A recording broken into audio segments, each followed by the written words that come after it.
this time, Mr. Danker is adjudicated to be guilty of the offense of murder in the first degree in violation of Iowa Code Sections 701.7 and 707.2, Parent 1, Parent A, and judgment is entered accordingly. Mr. Danker is sentenced to be confined for the remainder of his natural life without the possibility of parole. His custody is placed with the Director of the Division of Adult Corrections. Temporary custody with the County Sheriff. Mr. Danker is ordered to pay victim restitution to the estate of Ryan Cooper in the amount of $150,000 as required by Iowa Code Section 910.3B, Parent 1, and restitution in the amount of $14,944.78 to the Crime Victim Compensation Program. And just for the record, Mr. Speed, my understanding is there's no objection to those amounts. Is that correct? That's correct. Mr. Danker shall also make restitution for court costs in the amount established by the clerk of court. Mr. Danker did file an affidavit, financial affidavit with respect to Category B. My understanding is, I've reviewed that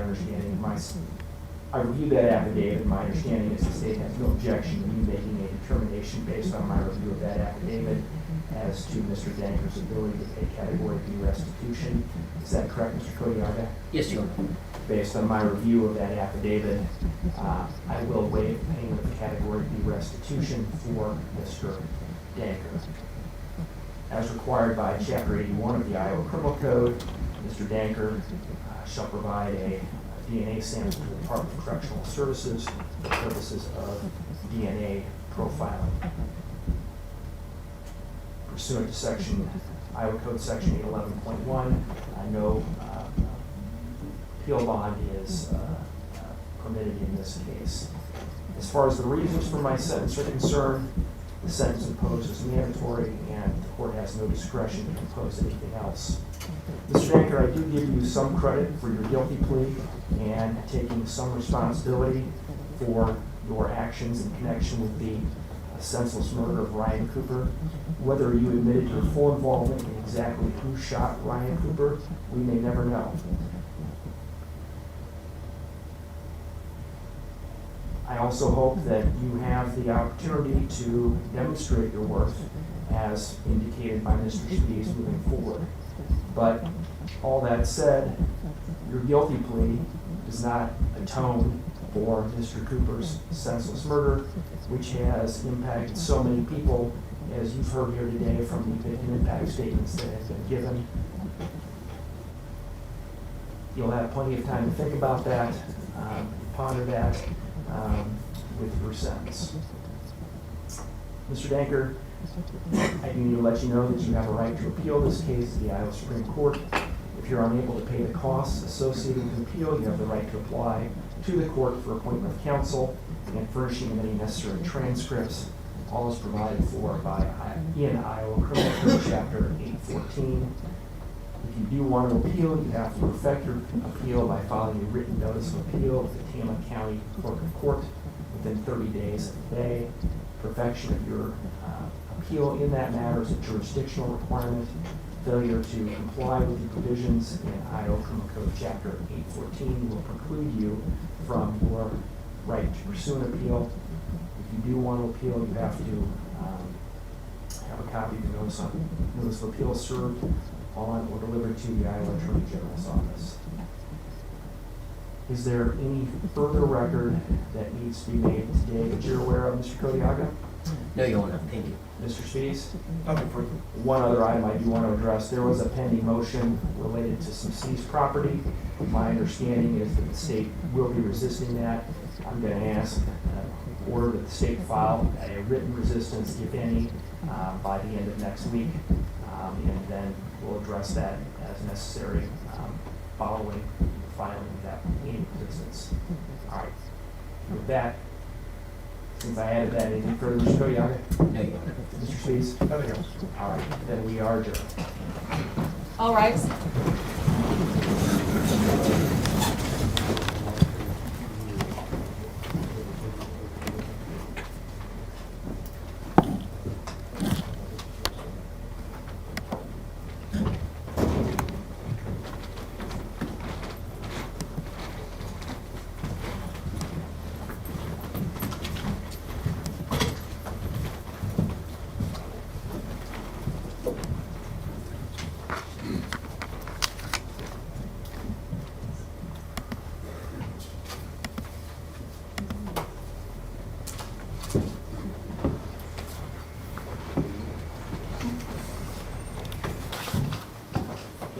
Ms. Wilson, you can move that microphone a little bit, I think, but we don't swear you in or anything like that. I am going to ask, however, that you please just give us your first and last name and spell them so we have it clear who's here for the record. Sure. Michelle Wilson, MICHELLEWILSON. All right, and then Ms. Wilson, whenever you're ready, you may go ahead with your statement. Thank you, Your Honor.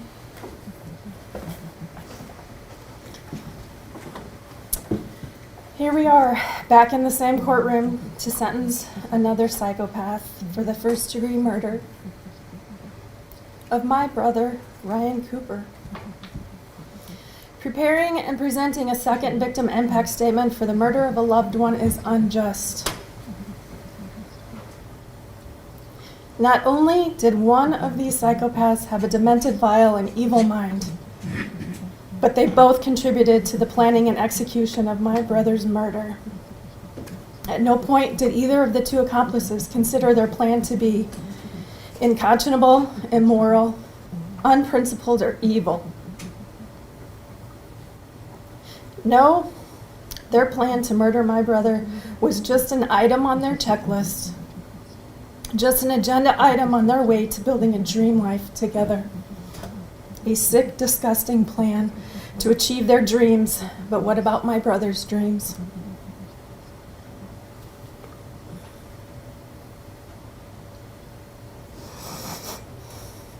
Ryan dreamed of being a farmer every day of his life. Ryan dreamed of being a farmer like his dad, his grandfather, and his great-grandfather. I was 10 years older than Ryan and remember so much about him as a young boy on the farm. I remember numerous times he would stand at the front door watching the tractors and equipment roll in and out of our farm, just hoping one would stop, open the door, and motion for him to come out and hop in. As Ryan approached his teenage years, he could not get home from school fast enough during planting and harvest season, knowing there was a seat waiting for him in one of the tractors. After high school, Ryan went straight to working on the farm. He had followed Dad and Grandpa around for years, and now it was time to use the knowledge and skills he had taken in and continue on in the family legacy. Ryan obtained his CDL to be able to haul grain and livestock. He continued to learn more about the cattle business by feeding and caring for cattle at the family feedlot alongside Dad and Grandpa. He also attended cattle sales with Dad to learn about buying and selling livestock. Farming was not a job for him. It was a career, a family legacy, and he loved every minute of it. Ryan also dreamed of being a father. He first became a father at the age of 24. His firstborn was a son, and he was the proudest father. After divorce and a couple years of being single, he shared with me once how concerned he was that he would never have any more children. He was afraid he was getting too old. He was still in his 20s at the time. We were a decade apart in age and lived over half a state away from each other, so we did not see each other or talk that often. But I remember each of the phone calls I received from Ryan over the next couple of years. Each of the 3 calls he made to me to tell me he was going to be a dad. And each of the 3 phone calls to announce their births. You could see his enormous grin and the sparkle in his eyes through the tone of his voice on the other end of the line. Ryan spent his years as a dad loving his children unconditionally, being a great role model and teaching them right from wrong. He loved showing the kids around the farm, teaching them about life and farm life, sharing his hobbies with them, and giving them a fun and safe home to grow up in. Ryan took his role as a dad just as seriously as his career on the farm. Aside from his dreams, Ryan was a quiet man. He preferred to stay in the shadows. He was generous and a well-respected member of the community. He would give the shirt off his back and more to anyone in need. No one had to ask, he just showed up. Ryan didn't do things for attention. Ryan did things to be a good human. Ryan's dream was to make a career and a life for himself and his family on the farm. Ryan's dream was to have a family, a home full of kids to love and to care for, to watch his children grow up and his children's children grow up. What Ryan wanted most for his children was for them to understand that showing love and compassion for others was being a good human, that working hard was honorable and rewarding. Those were Ryan's dreams. What was your dream? Was it your dream to have Ryan's life? You would murder him and assume his place in his family? To take over his dream and the life he had worked so hard for? You had 2 beautiful children. Why did you need Ryan's life? Was your dream to be like Ryan? To be kind and compassionate, hardworking and honorable? You would murder him and then swoop in to make it look like you're a savior to a family who had lost their father in this unimaginable tragedy. Did you really think you could be like Ryan? No, I think your dream was more disgusting than that. You honestly thought you could murder someone and get away with it, but this isn't how the dream was supposed to end. Your dream didn't end like this, here in this courtroom, did it? I don't know you. In fact, today is the first I've ever seen you. But what I know of you, you believed you could do anything and get away with it. I think you're a psychopath, just like your accomplice. You couldn't appreciate the life you had. You wanted someone else's. You wanted Ryan's life. You wanted Ryan's dream. Ryan was sentenced to death by this murderer. Those of us left on earth were sentenced to life without Ryan. There's no sentence for this murderer that will achieve justice here. But the sentence this murderer receives today will ensure that he will never live his dream or anyone else's dream for the rest of his pathetic life. If she just would have remembered those casings, those fucking casings. Or if he had just known how to make his Google searches private. So many mistakes. If only they had known. But those are the things you learn when you kill somebody.